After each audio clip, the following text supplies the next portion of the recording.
you can see the redacted portions, and they're significant on some of these pages, much like you saw in the Michael Flynn filing back with Jonathan Turley. As we're sifting through this, it seems like some of the redacted parts are lying about the fact and frequency of connections with, we don't know, redacted, falsely told investigators about, and it's electronic communications, and travel records. So obviously the special counsel is making a case here that they can't trust Manafort, and they're going to go back and he told multiple discernible lies, it says. These were not instances of mere memory lapses.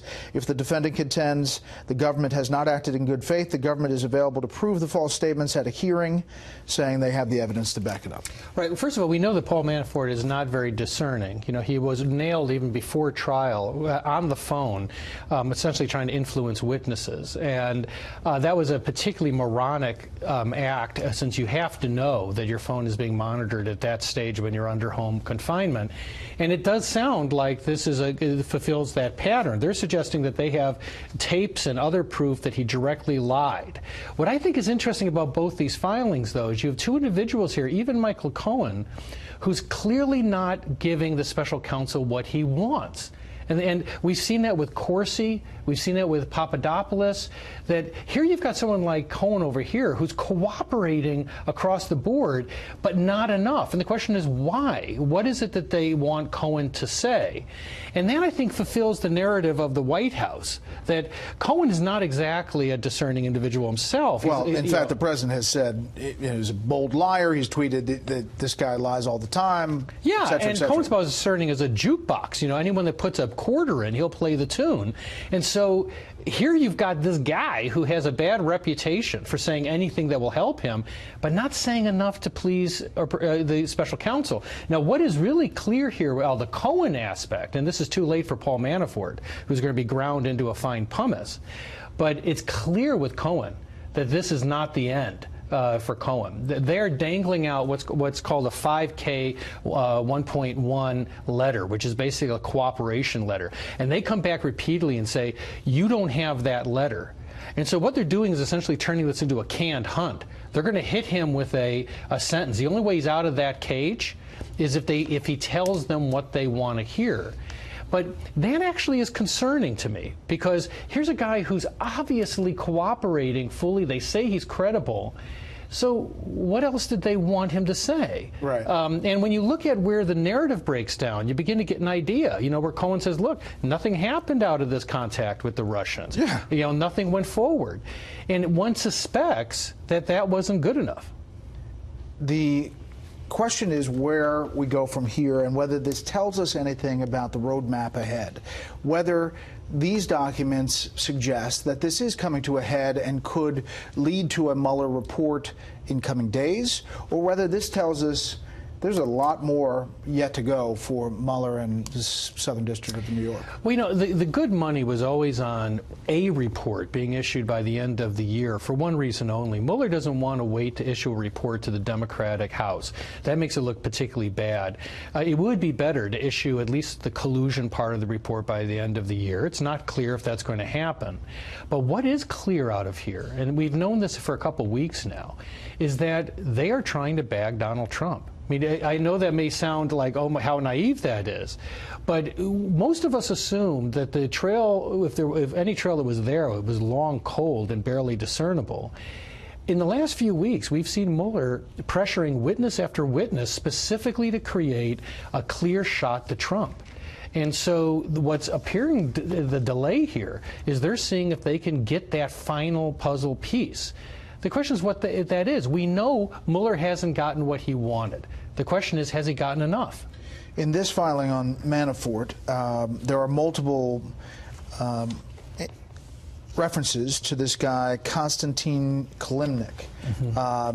He was referred to repeatedly in Manafort's trial in Virginia.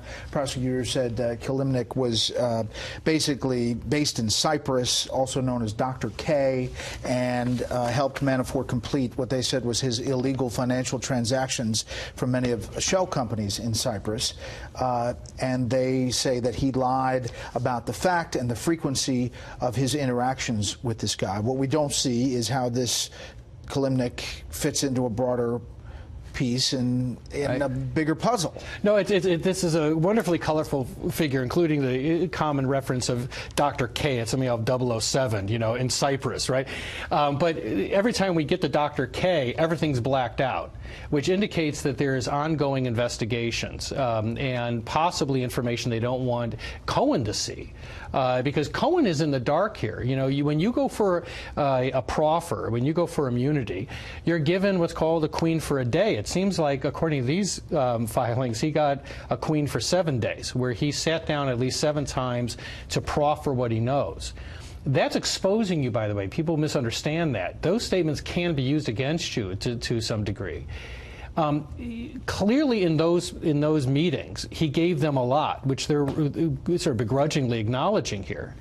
Not enough from the perspective of the New York prosecutors. And that's sort of interesting in itself, by the way, because the New York prosecutors are really the boots on the ground in terms of his crimes. They look very closely at Cohen, and they clearly don't like him, and they want him in jail for a significant period of time. These prosecutors, both the special counsel's office and the Southern District of New York, are really putting the screws to these guys.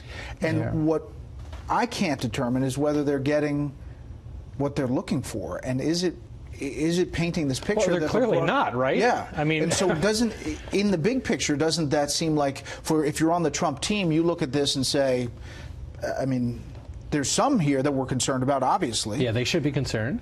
But is the big shoe dropping in these documents? No, I think that actually there are positive aspects to this. Each of the tantalizing aspects about Russian contacts seem to die on the vine and go nowhere. So this is a sort of a speaking filing, and it doesn't say much about anything other than preliminary conversations and some frustration, obviously, that Cohen is not giving them more. So the question, I think, on a lot of people's minds is going to be, with this level of cooperation, what was the missing detail here for Cohen? Because he seems to have dropped a dime on everyone, but he didn't do enough.